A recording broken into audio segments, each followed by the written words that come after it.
Duduk atas. Ya, duduk atas. Depan Pak Ustaz, depan. Depan sini. Depan. Sama tu depan sikit. Depan sini. Alhamdulillah tuan-tuan, begitulah akhir zaman ya. Sama sekali beriring. Allah Maha Kuasa, Allah Ta'ala segala-galanya. Dan pada waktu ini kita sudah sampai di penghujungnya zaman. Allah dah nak menyempurnakan segala janji-janjinya kepada semua hamba-hambanya, termasuk iblis yang dah janji pada Allah dari awalnya untuk nak menyesatkan anak Adam, khususnya zaman demi zaman ditunggu sampailah kemunculan Nabi kita Muhammad sallallahu alaihi wasallam.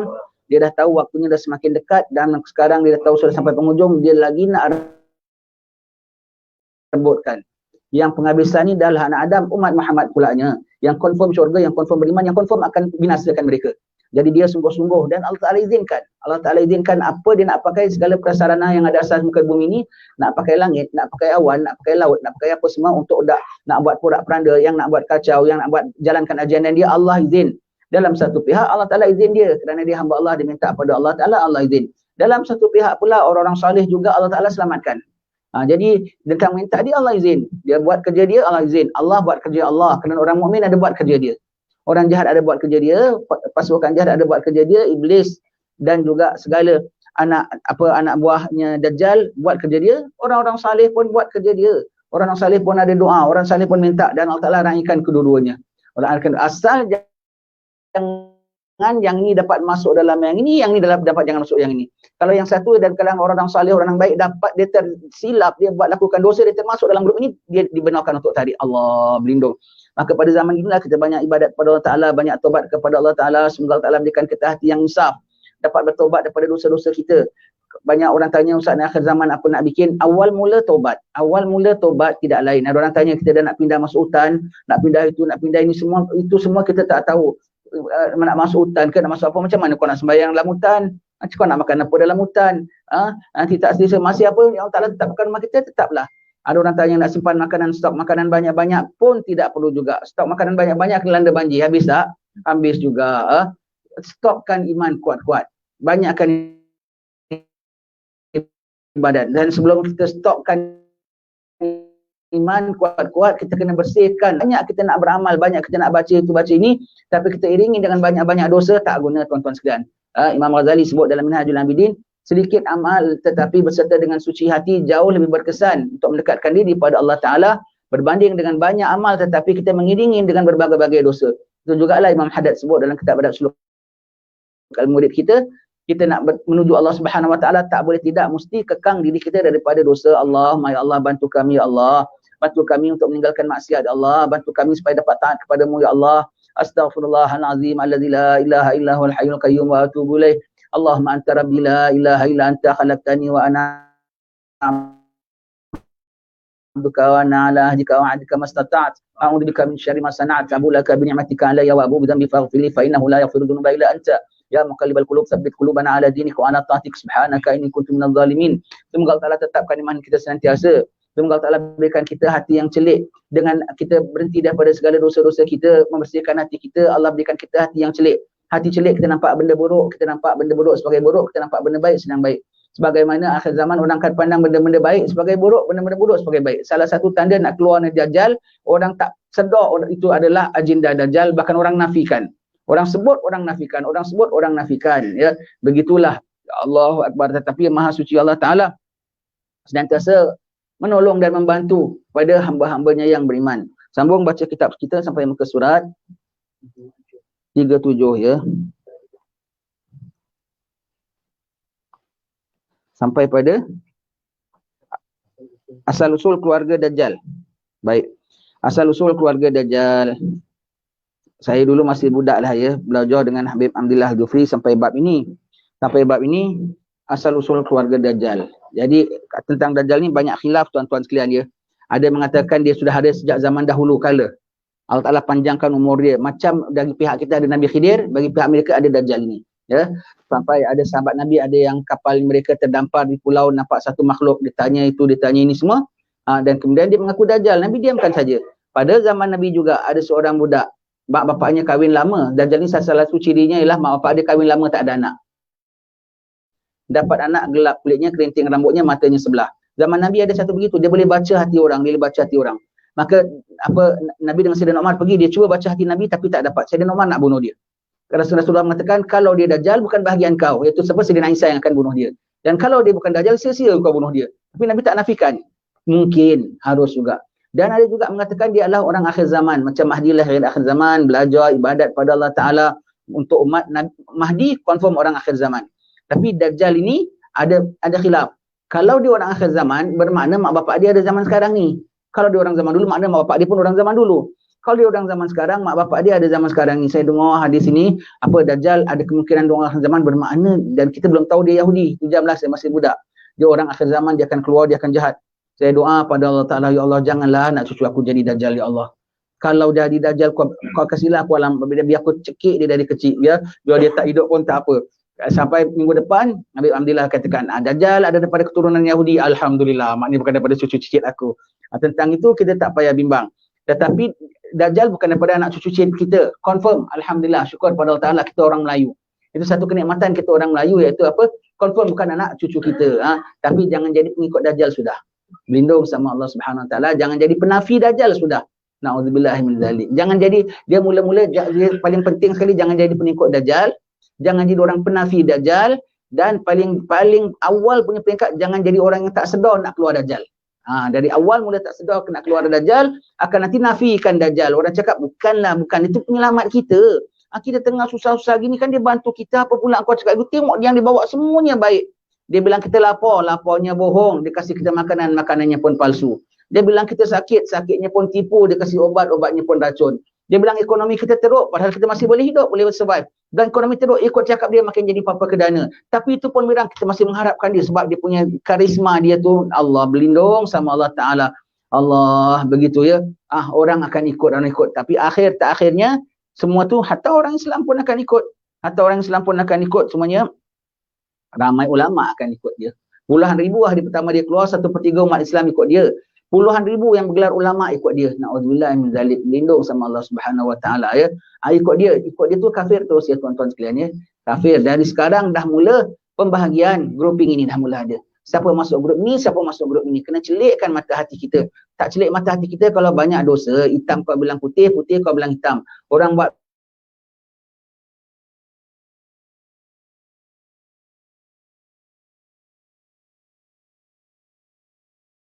usul keluarga Dajjal. Allah Ta'ala merahmati Kiai Fahmi Zamzam ini pun kedah juga ya. Alhamdulillah dengan penulisan dia ini mudahkan kita nak mengetahui perkara-perkara akhir zaman. Allah dah gerakkan hati alim ulama kita, ada yang menulis kitab ini, ada yang menyusun kitab ini. Jadi umat senantiasa dapat panduan. Dajjal adalah seorang manusia dari keturunan Yahudi, na'udzubillah min zalik. Dia bukan jin atau apa jua makhluk lain selain daripada sebagai manusia yang ditunda ajalnya. Minal munzarin. Seperti halnya Nabi Isa AS yang diangkat oleh Allah Ta'ala ke atas langit dan ditunda kematiannya sehingga beliau nantinya akan turun semula ke atas muka bumi ini, lalu beliau akan mati dan dikuburkan di Madinah Al-Munawwarah. Sama juga halnya dengan iblis yang ditangguhkan kematiannya sehingga hari kiamat nanti. Di sini satu pandangan mengatakan Dajjal daripada makhluk yang ditunda kematiannya, berarti dia orang zaman dahulu. Dia orang zaman dahulu kala dipanjangkan umurnya. Seperti Nabi Khidir, seperti Nabi Isa alaihi salam. Begitu mereka sudah hidup daripada zaman dahulu, kemudian dia muncul kembali. Ya. Ayahnya adalah seorang yang tinggi dan gemuk. Hidungnya seperti paruh burung. Muka-muka Yahudi lah tu kita bilang, muka-muka Yahudi, hidungnya tercatuk begitu. Semua Nabi sebut ya. Semua Nabi sebut tau. Nabi sebut clear-clear Dajjal punya pesin apa tu. Itu pun orang keliru. Kalau Nabi sebut Dajjal, betul-betul dia begitu. Betul-betul dia begitu. Tapi Nabi kalau sebut Mahdi, ada orang kita curiga tau. Kalau boleh dia nak jadi advisor bagi Nabi. Kenapa Nabi sebut? Kalau dah bilang Nabi mukanya gini, warna gini, nama gini, kan orang boleh track dia, orang boleh bunuh dia. Kalau tak tahu, tak ada siapa boleh, tak boleh siapa boleh nak ceroboh kalau dah Allah Ta'ala nak piara. Nabi sebut tentang Imam Mahdi, kalaupun Nabi sebut begitu, kalau betul pun memang muka dia tu sebiji macam mana Nabi sebut, Nabi cakap literally, bermakna cakap secara zahirnya begitu, begitulah, pun mereka tak boleh track, mereka tak boleh trace. Takdir mereka nak cek orang nama Muhammad bin Abdullah, dia tengok dari depan mata dia, takdir mata dia sakit, dia tak nampak. Ataupun tengah takdir dia dengan anak cam muka dia, tengkuk dia sakit, dia paling lain aja dia dah tak nampak. Senang, Allah Ta'ala senang nak kelirukan orang, tak ada susah. Mungkin juga yang Nabi cakap tentang Imam Mahdi tu warna kulitnya, namanya, mungkin kod yang berkategori, yang Nabi sebutlah kategorinya dan kod dia. Jadi mereka tak boleh dapat track, mereka tak boleh track. Ataupun Nabi sebut memang begitu, tetapi sekarang dikamouflagekan Allah Ta'ala, ditutupkan oleh Allah Ta'ala. Apabila waktunya berubah, wajahnya berubah, keadaannya harus, itu semua tu harus dibincang oleh alim ulama ya. Sebab itu kena lebih kenal Mahdi, kenal sifat dan akhlaknya. Walau kau nampak muka dia betul macam muka Rasulullah, warna kulit sama sekalipun, kalau hati kau tak bersama, kau tak akan sama dengan dia. Tetapi kalau hati kita cenderung sama dia, walau kita nampak macam lain pesen muka dia, tak tepat sebagaimana Nabi cakap, tapi kita tahu ciri-ciri dan akhlak dan kepribadian dia, kerohanian dia, kita akan dapat nampak the true Mahdi nanti. Dengan rahmat Allah Ta'ala. Dajjal ya. Ayahnya adalah seorang yang tinggi dan gemuk. Hidungnya seperti paruh burung. Sedangkan ibunya pula adalah seorang perempuan yang gemuk dan banyak dagingnya. Gemuk, anak beranak gemuk, kuat makan ya. Allah. Kedua, payudaranya besar. Menurut Imam Al-Barzanji ada pendapat yang mengatakan gagah badannya. Ya, itu apa dadanya bidang kita bilang. Muscle orang yang besar. Sebab itu dia kalau keluar ya, jangan ingatkan keluar selalu, saya cakap Dajjal, kita bilang cuba kau tengok internet, tekan Dajjal, keluar mata dia. Mata dia satu, sebelah rata, sebelah terpeluhung mata dia. Orang tengok pun takut. Bukan Dajjal kalau keluar, se-handsome manusia walau mata dia sebelah. Sepesona-pesona pandangan, Mustafa Ma'ruf pun kalah. Din Samsudin pun kalah. Kenal Mustafa Ma'ruf? Pelakon. Tak kenal pelakon popular. Kenal? Tak kenal Mustafa Ma'ruf? Tahu ya? Din Samsudin kenal? Itu tahun 50-an punya lah pelakon. Sekarang saya hero siapa aku tak kenal. Paling itu apa Mustafa Ma'ruf pun kalah, dia punya mempesonakan. Allah, begitu ya. Kalau dia cakap punya bijak laksana, orang ahli politik apa cakap pun akan tercengang dia. Bukan kita saja, orang-orang ahli politik tercengang sama dia. Dia kasih solusi ini, dia kasih solusi ini. Allah. Kalau dia cakap tentang bab perubatan itu semua, segala profesor pun kalah. Kalau cakap bahagian ekonomi apa semua, orang-orang ahli ekonomi, menteri kewangan mana negeri pun akan patuh dengan dia. Negeri kamu miskin, negeri kamu akan jatuh, negeri kamu akan begini. Walau tak ada apa-apa. Masih boleh cukup lagi. Kita masih ada sarana, kita cukup. Makan satu hari senggam pun cukup. Bahkan Sayyidina Abu Bakar tu makannya 7 hari sekali pun boleh. Sayyidina Abu Bakar makannya 3-4 hari sekali pun boleh. Tapi dia bilang, anda dah teruk, anda dah begini, anda gitu. Wah, kita pun takut pasal kita cinta dunia. Solusinya begini, kita bukan akan buka kilang, kita akan begini. Kita terpesona dengan dia. Kita akan naikkan ekonomi tuan. Ikut cakap dia, makin ranap lagi duit kita di sedutnya dia. Allah, begitu ya. Segala saranan dia tu tak boleh dipakai. Tak boleh dipakai langsung. Tu Dajjal dia kalau keluar ya.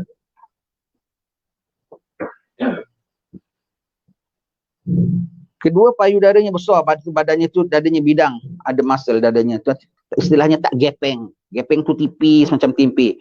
Begitu ya.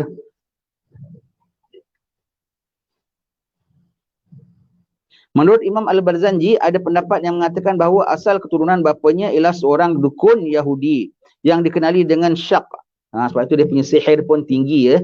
Mereka mengamalkan, tahu orang-orang Yahudi mengamalkan.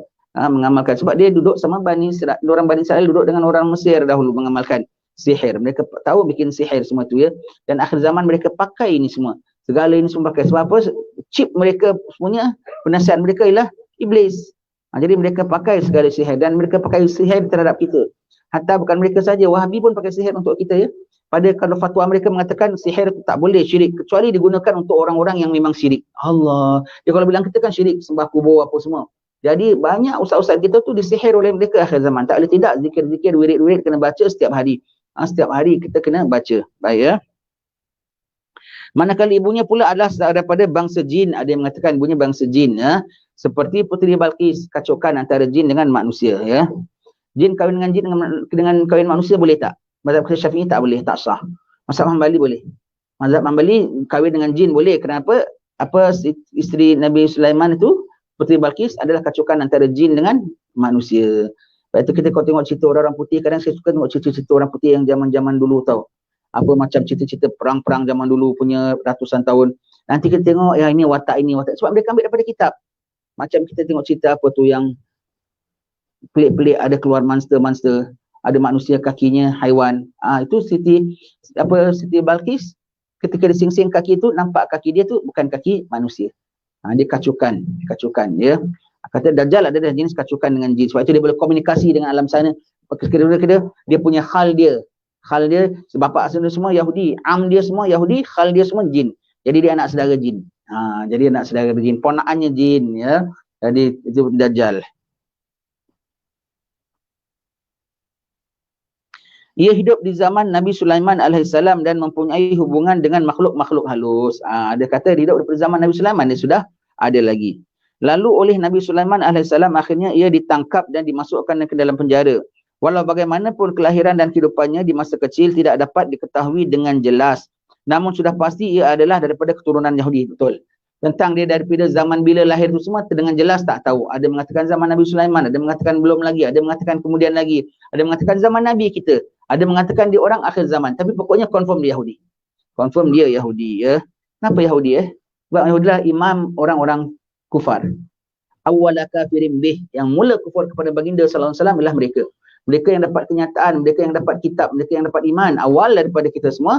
Tetapi mereka yang mula kufur. Sebab itu ya Allah Subhanahu Wa Taala kita diwajibkan iman terhadap nabi-nabi, rasul-rasul 313. Nabi-nabi semua sama kali berapa jumlahnya? Tak boleh sebut 124,000 sebab masih khilaf. Masih khilaf. Kalau kita sebut kita baca kata apa Ghayatul Muna ada sebut dia. Kalau tentang bilangan nabi-nabi dan rasul jangan kita mengatakan tepat-tepat sebab masih ada khilaf. Kali kita sebut bilangan Nabi 124,000, rupanya campur satu. Dan bermakna kita dah menafikan satu. Ataupun bilangan Nabi 124,000, rupanya kurang satu. Kita dah menafikan satu. Jadi bilangan Nabi ramai. Sehingga mencecah 100,000 lebih jumlahnya. Khilaf, ulama mengatakan 124,000. Jangan lupa sebut kataan khilafnya ya. Begitu ramai, tapi yang kita diwajibkan beriman hanya kepada yang 25. Kenapa yang 25 inilah yang cabang yang lain-lain punya kerenah apa semua dalam 25 ini. Adam yang pertama, kemudian ada yang bawahnya, ada yang degil, ada yang angkuh, ada yang kaya, ada yang curi timbangan, ada yang sihir, ada yang apa semua tu segala kategorinya dalam 25 ini. Dan ke 25 ini punya nabi, punya umat, punya karakter masih ada pada zaman sekarang ini. Dia masih ada karakter, masih ada dalam sekarang ni. Kaum Lut punya karakter masih sini masih ada tak? Bahkan kuat lagi. Orang-orang zaman Firaun punya ahli sihir punya karakter masih ada lagi tak? Masih ada lagi, semuanya tu masih ada dalam sini ya. Masih ada dalam zaman sini. Orang-orang ahli buat obat, macam-macam obat, kadang-kadang obatnya membaikkan, kadang-kadang obatnya meracunkan. Seperti zaman Nabi Isa, zamannya banyak penyakit, maka Nabi Isa punya mukjizat pun berupa perubatan. Maka ditandingi oleh orang ahli perubatan mereka. Agak-agak golongan macam tu masih ada lagi tak? Masih ada lagi, masih ada. Sebab itu Nabi sebut ulama ummati ka anbiya Bani Israel. Hadis lain Nabi sebut ulama ummati khairun min anbiya Bani Israel. Yang ka anbiya Bani Israel tu sama seperti nabi-nabi Bani Israel dari sudut dia punya ini nabi, ini wali. Ini mukjizat, ini karamah. Maka kalau ini boleh terbang, ini pun boleh terbang. Ini boleh hidup 300 tahun tak mati, ini pun juga berhari-hari tak mati juga. Lebih kurang dia punya mukjizat dengan ini punya karamah. Cuma ini pada nabi mukjizat, ini pada wali jadi karamah. Itu yang seumpama. Yang khairun lebih utama dari sudut apa? Dari sudut dia punya multitasking. Sebab nabi-nabi zaman dulu diutus untuk satu umat satu kerenah, satu umat satu kerenah. Tapi ulama umat Muhammad, ini nabi, ini setakat wali. Ini ada mukjizat, ini tidak ada mukjizat. Ini maksum, ini tidak maksum. Bermakna dia pun vulnerable, dia pun boleh tergoda nafsu dia, tapi dia kontrol. Dia yang ini memang tak boleh tergoda nafsu. Ini boleh tergoda nafsu, tapi dia kontrol. Subhanallah, perjuangan dia lebih hebat lagi. Dan tambahan pula, yang ini satu kaum, dia tackle masalah satu kaum. Yang ulama-ulama kita tackle masalah bermacam-macam kaum. Bermacam-macam kaum. Itu menjadikan dia khairun min anbiya Bani Israel kerana dia multitasking, berbagai-bagai tugas yang dia tangani dia. Ya. Baik. Lepas tu kena belajar sikit watak-watak mereka ni. Kena baca Quran selalu. Allah Ta'ala sebut ciri-ciri mereka, kejahatan mereka dan kelemahan mereka dan pengecut mereka. Jadi jangan kita yang pula kecut pula. Dia tunjuk garang. Tapi sebetulnya macam setengah haiwan lah. Dia dengan kita dia berani menjeringai kau. Dia lari. Begitu. Cemberuk semua tu. Oh dia attack kita tau. Tapi kalau kita takut, dia makin dia tahu dia tangkap kita. Cuba kita garang dengan sikit. Dia lari dulu. Macam mana pun dia lari dulu. Mereka tu lebih kurang beruk. Begitu ya. Dia boleh komunikasi ya dengan makhluk asing. Namun sudah pasti ia adalah dari keturunan Yahudi. Begitu pula kehidupannya sebelum ia dirantai di sebuah pulau yang merupakan tempat transitnya itu tidak dapat diketahui dengan jelas. Tidak ketahui dengan jelas. Ya, berbagai-bagai kisah riwayat dia. Sahabat-sahabat ada jumpa. Ada sebahagian penulis yang cuba mengaitkan kehidupan awal Dajjal dengan Musa As-Samiri yang memfitnah umat Nabi Musa alaihissalam untuk menyembah anak lembu. Namun pendapat ini tidak dapat disebutkan oleh ahli-ahli tafsir. Ia merupakan pendapat yang tidak ada berasas. Ada mengatakan ada dia punya hubung kait Musa As-Samiri. Kenapa Musa As-Samiri tegak-tegak dia mengatakan dia ambil daripada tanahnya bekas tapak kaki Jibril. Dia bekas tapak kaki Jibril punya kuda, dia nampak Jibril menjelma kan sebagai kuda, sebagai apa naik kuda, bekas tapak kaki dia tu lekuk tanah tu diambil, dimasukkan dalam bahan sihir dia, jadi anak lembu tu boleh bersuara. Itu dah tentu. Tapi ada ulama cuba mengaitkan dia belajar daripada Dajjal. Tetapi sebetulnya dia adalah dia ada cara sihir yang lain pulanya. Ataupun kalau ada sandarannya maka hanya kepada manuskrip lama yang tidak diketahui siapa penulisnya dan menggunakan bahasa yang tidak diketahui maknanya. Ini tidak ubahnya seperti Israiliyat yang disusupkan di celah-celah tafsir Al-Quran pada zaman silam, ya. Kisah-kisah Israiliyat. Cakap tentang Israiliyat ni kita nak kena tahu tuan-tuan sekalian, jangan semua kau bantai Israiliyat. Minta maaf ya. Kalau tentang cerita-cerita riwayat banyak Israiliyat, kita kena hati-hati. Yang ceritanya tak logik, kita tak boleh ambil terusnya. Tengok apa ulama kita cakap. Sebab cerita-cerita tu masuk. Sebab apabila orang tafsir, orang tengok cerita ini Nabi ni, apa kisah zaman dia, maka mereka selidik, mereka siasat. Maka cerita-cerita ni termasuk dalam apa kita tafsir kita, ya. Tapi jangan sekarang semua kalau kita tanya setengah-setengah ustaz kita tanya, oh ini Israiliyat. Oh bolehlah. Kadang setengah orang minta maaf ya, jadi orang alim kena amanah ya. Ini semua kita dah merasa ya. Almarhum lah guru saya masih ada lah Habib Abdillah Jufri. Ada satu orang pas tinggi lah, lulusan dia tinggi. Kita tanya satu bab fiqah saja. Ustaz, apa ilahnya keldai tak boleh makan ya? Tak boleh makan. Maknanya dia tak tahu keldai tak boleh makan. Heran kita, minta maaf yang orang kalau pas tinggi pun dia tak belajar detail-detail, dia tak tahu. Dan kita tentang kau tak tahu keldai tak boleh makan. Tentang keldai tak boleh makan, keldai boleh makan tak? Tak boleh ya, memang tak boleh makan. Dan tentang keldai tak boleh makan, maknanya dia tak tahu. Tapi dia tanya sama kita, yang kita tanya dia ilah dia. Yang kita tahu keldai tak boleh makan, tapi ilah sebab dia tu aku tak tahulah. Sebab keldai kan macam kuda. Kita tanya dia, keldai tak boleh makan, betul ke? Mana dia dapat?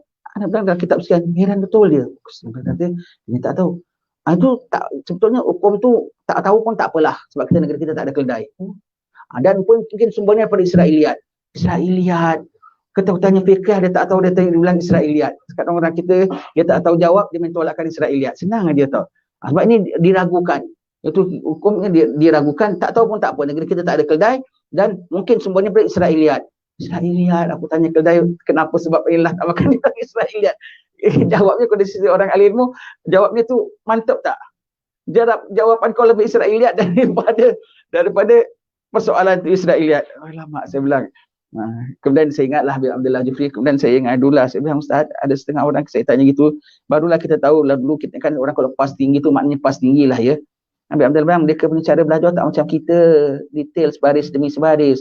Mereka apa yang mereka tak rajin selidik sendiri baca, tak rajin menghadap tuan guru, tak dapatlah mereka daripada silibus mereka tu saja. Allah, kesian orang belajar mereka. Balik sandang jawatan tinggi tau. Tapi keldai haram pun dia tak tahu. Susah nak cakap. Jangan tinggal baca kitab-kitab Jawi lama kita. Kalau kita baca kitab-kitab Jawi lama kita, sebab kalau boleh baca kitab Arab, ya baca kitab Arab. Kalau tak mampu, ya kita baca macam Muhammad Sabil Al-Muhtadin, itu namanya kitab Syiarus Salikin, Sabilal Fiqah lagi. Tak sembarang ulama mengatakan boleh ada kaul. Boleh. Bagaimana kata Nawawi, bagaimana kata Ibn Hajar. Jaga authority untuk mengatakan boleh tak boleh bukan dalam level kita. Level yang very high up. Dan semua ada sandaran-sandarannya. Tak boleh kita tengok, oh ini keperluan boleh. Ada masih jalannya untuk ikut. Dan yang mengatakan authority untuk mengatakan boleh, tak boleh, bukan level macam kita, jauh sekali. Jauh sekali. Kalau mengatakan boleh, semua orang akan mengatakan itu boleh, itu tak boleh, ikut kehendak manusia. Semua orang boleh meluluskan dan tidak meluluskan ikut nafsu manusia. Ya, baik. Musa Samiri memang seorang penjahat besar, tetapi ia bukan Dajjal. Kalau ia itu Dajjal, sudah tentu ia telah dilawan habis-habisan oleh Nabi Musa AS. Kerana kesemua Nabi-Nabi telah mengingatkan kaumnya akan fitnah Dajjal. Dan adalah dianggap sebagai satu kelemahan seandainya Nabi Musa AS mengetahui Musa Samiri itu sebagai Dajjal, lalu ia membiarkannya begitu sahaja. Sebab Nabi Musa kan tegas. Nabi Khidir yang cikgu dia pun disoal, Kenapa kau buat ini? Kau dah buat satu perkara yang tak elok. Nabi Khidir ingatkan. Jadi Nabi Musa kan dia Nabi dan Rasul. Dan Nabi Khidir pun dia tegas. Dia soal, dia tanya. Ini kan pula kalau dia tahu ini orang Dajjal, ya.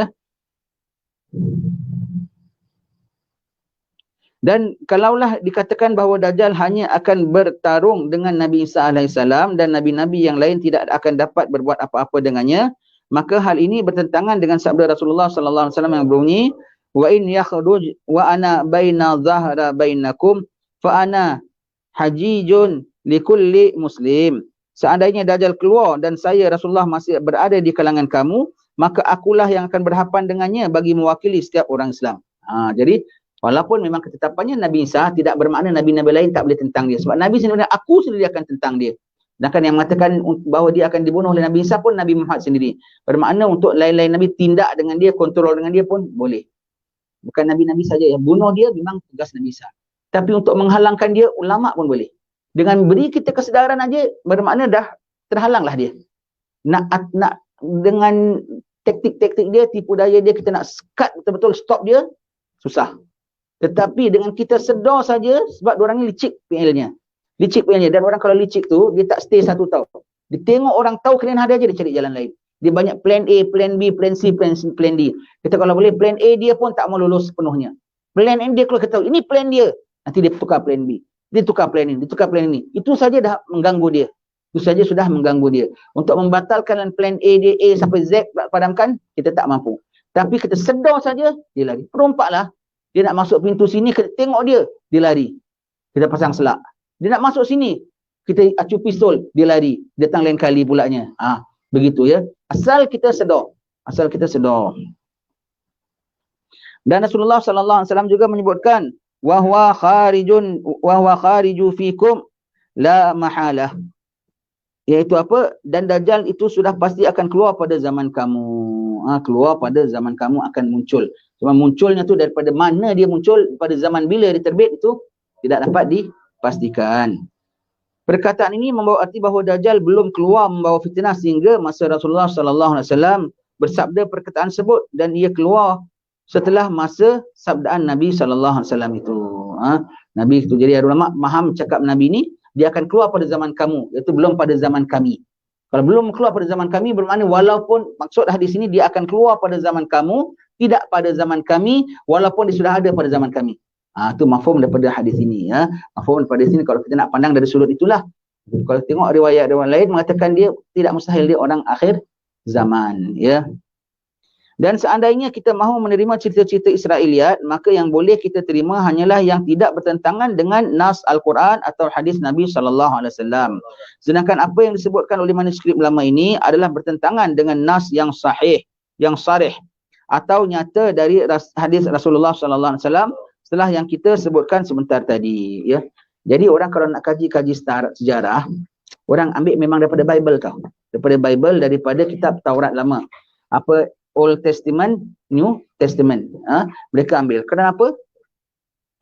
Tetapi kalau nak kaji sejarah dari sudut Nabi Muhammad punya, mereka cover tapi tak dapat padam tau.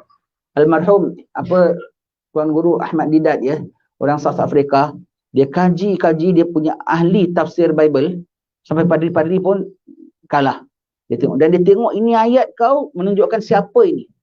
Banyak tak padri-padri tak belajar tafsir Bible dengan dia. Dia bilang ini Muhammad dalam Bible kau. Firman Allah Ta'ala, mereka nak tutup ayat Allah Ta'ala, nur Allah Ta'ala, mereka tidak akan dapat tutup, ya. Mereka tidak akan dapat tutup. Jadi mereka tutup. Tentang Nabi Muhammad, kalau kita pandai cari, kita akan boleh jumpa. Tentang Nabi-Nabi lain, ceritanya bercampur aduk. Tapi kalau tentang satu sejarah yang tak ada kena-mengena dengan Nabi-Nabi mereka, tentang silam-silam, mereka tak touch. Sebab itu kebanyakan orang-orang kita nak kaji tentang orang Melayu, mereka tengok Bible. Dia tengok Bible, maka dia tengok. Sebab apa? Orang Melayu tak masuk dalam hal ehwal Nabi-Nabi dia. Bukan cerita. Yang kan ini satu cerita saja. Dia kan sepakat satu cerita macam cerita Al-Qarnain. Kan ditanya sama Nabi kita dan Allah turun wahyu tepat macam cerita dia. Tapi Al-Qarnain bukan orang dia. Tapi tentang Ashabul Kahfi. Ada ubah sikit daripada version dia, ada version kita. Tapi Al-Qarnain bukan orang zaman dia. Maka cerita tu sebiji-sebiji. Cerita tu sebiji-sebiji. Tentang roh. Roh tu Wa yas'alunaka 'anir ruh qul ruh min amri rabbi. Mereka bertanya tentang roh, katakan roh adalah urusan Tuhanku. Itu pun sebiji-sebiji. Jadi tentang orang nak kaji sejarah yang tak ada kena-mengena dengan Nabi Anbiya mereka, hukum-hukum mereka dan juga hukum-hukum kita dan Nabi kita, kebanyakan masih tepat. Sebab itu kitab Allah asalnya. Sebab itu Nabi bilang kalau orang-orang Bani Israel bawakan kita khabar, tolak pun jangan, terima pun jangan. Kita ada sumber kita, ada Nabi kita dan gitu. Cuma kalau nak tengok lokasi-lokasi tempat ke apa ke dari mana disebut, mungkin kita boleh pakai yang tolak pun jangan. Tolak pun jangan, terima pun jangan, cuma tengok saja apa dia cakap, kau pergi kau cari clue sendiri. Kau pergi cari clue sendiri. Mereka cakap begini, orang Melayu begini, orang apa, orang isteri Nabi Ibrahim apa semua. Cari sendiri. Dia cuma kasih clue aja kita boleh pakai, ambil kesimpulan tak boleh. Sebagai clue saja, begitu ya. Tempat tinggalnya, sifat-sifat badannya.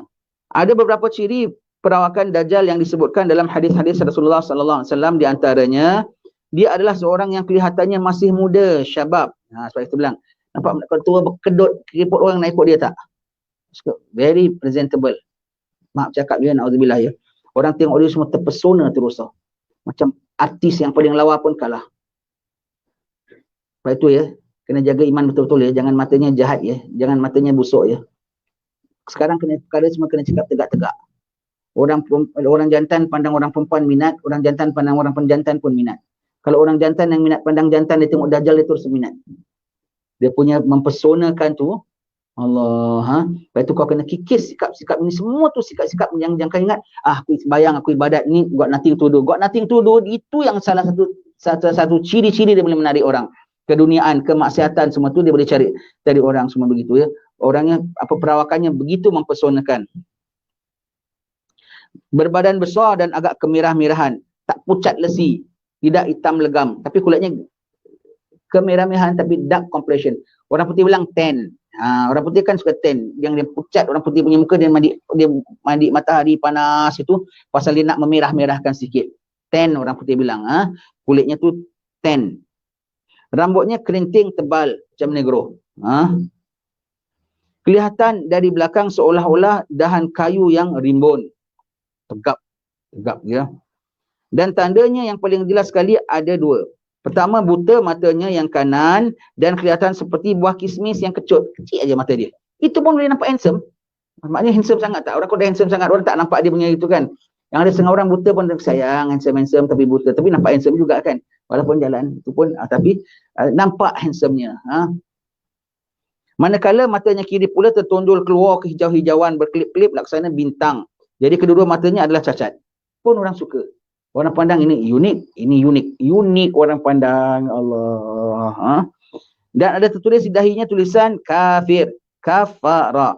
Artinya kafir. Tulisan ini dapat dibaca oleh setiap orang Islam, baik yang boleh membaca atau tak boleh baca. Yang tak boleh baca pun bermakna yang ikut Mahdi bukan semua ustaz-ustaz. Yang dia tak tahu baca Quran pun, tak tahu huruf Jawi pun, tak boleh je pun bermakna. Tapi dia boleh baca Dajjal. Dia pelihara altar imannya. Tapi orang yang akan ikut dia tak akan nampak. Alhamdulillah, orang yang akan batal syahadatnya tak akan nampak. Nampak dia sebagai toke, nampak dia sebagai macam juru nasihat, nampak dia sebagai pakar motivasi. Walaupun orang Islam, tapi hati kau condong dengan dia, kau tak nampak itu perkataan. Anak guru tulis khat, kanan tak boleh nampak. Anak guru tajwid, kanan tak boleh nampak. Tak boleh nampak kalau kau cenderung macam dia. Jiwamu tu mengkamuflagekan matamu, tak boleh nampak. Tapi kalau yang tulus-tulus, walaupun dia tak nampak, Allah Ta'ala nampakkan. Paling tidak, apa daya orang tu ada tulisnya benda bengkok-bengkok gini, nanti akan muncul orang gitu. Itu walaupun dia, maknanya orang yang tak tahu baca pun, tak tahu baca, boleh nampak. Bermakna semua yang selamat dengan dia tu semua yang ahli ilim saja ke? Ahli iman. Ahli iman, ahli ihsan yang selamatkan dengan dia. Kalau kau sudah mula nak terkeluar daripada cenderungan ahli Islam dan lemah kau punya ahli iman, jauh daripada ahli ihsan, kau tak akan nampak dia. Mengikut hadis riwayat At-Tabarani, kedua-dua tanda ini baru ada dalam diri Dajjal itu setelah ia mengaku sebagai Tuhan. Adapun sebelum itu, maka kedua-dua tanda yang terakhir itu belum ada pada dirinya. Belum ada tanda pada dirinya sebelum ditanda zahir tu belum ada pada dirinya, namun ada yang dapat dibaca oleh setengah orang. Ada dapat dibaca daripada ciri-cirinya walaupun belum dalam fizikalnya. Dari ciri-cirinya orang tahu ini adalah daripada Dajjal punya taktik. Ini daripada Dajjal punya, kenapa? Tidak berlaku perkara ini kecuali oleh orang yang punya hati begini dan cara begini dan dia nampak kategorinya. Sebab itu tuan-tuan sekalian dia, di antara manual yang kita kena belajar untuk akhir zaman, untuk sebagai protection selama akhir zaman adalah kitab-kitab Imam Haddad. Kitab Imam Haddad sudah mengatakan, saya ingat dulu masa hari Tasyabuh ya, hari Tasyabuh 9 Dzulhijjah kita berhimpun di apa tu namanya, Allah Maula Khailah. Dihimpun situ, Habib Masyhur Allah Yarham selalu cakap dia, Mufti Tarim mengatakan, dia sebut tukil kata Imam Haddad. Imam Haddad mengatakan tidaklah aku buat ini semua atau tulis kitab-kitab tasawuf dia tu semua tu kecuali sebagai persiapan menghadap Dajjal. Persiapan menghadap Mahdi. Menghadap Mahdi kena tulis kitab ya untuk mempelajari kitab apa sifat-sifat baik, sifat-sifat zuhud, sifat-sifat mahmudah.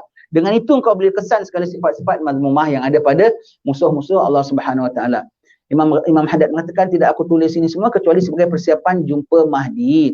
Kalau aku jumpa Mahdi akan aku berjuang bersama dengan dia, umur dia 89 tahun. Nak juang dengan Sayyidina Mahdi. Namun kalau tak dapat aku jumpa dia, aku harap kitab aku ni dapat dimanfaatkan oleh orang yang akan jumpa Sayyidina Imam Mahdi. Sekarang zaman siapa lebih dekat pada Mahdi? Zaman dia ke zaman kita? Zaman kita. Dan jangan kita tak baca kitab Imam Haddad. Baca kitab Imam Haddad, kita dapat sedar antara buruk dengan baik. Dengan sebab kita baca kitab Imam Haddad lah Allah Ta'ala dorong dan buka sampai kita jumpa kitab-kitab yang supami ni. Wallahu a'lam bishawab. Sekian takat ini saja. Moga-moga dirahmati Allah Ta'ala. Sekarang kita habis siaran daripada saluran ini, kita masuk daripada saluran kita biasa pula, live kita. Kerana kita ada tamu-tamu di sini, kita minta mereka sampaikan sepatah dua kata. Sekian, Assalamualaikum warahmatullahi wabarakatuh.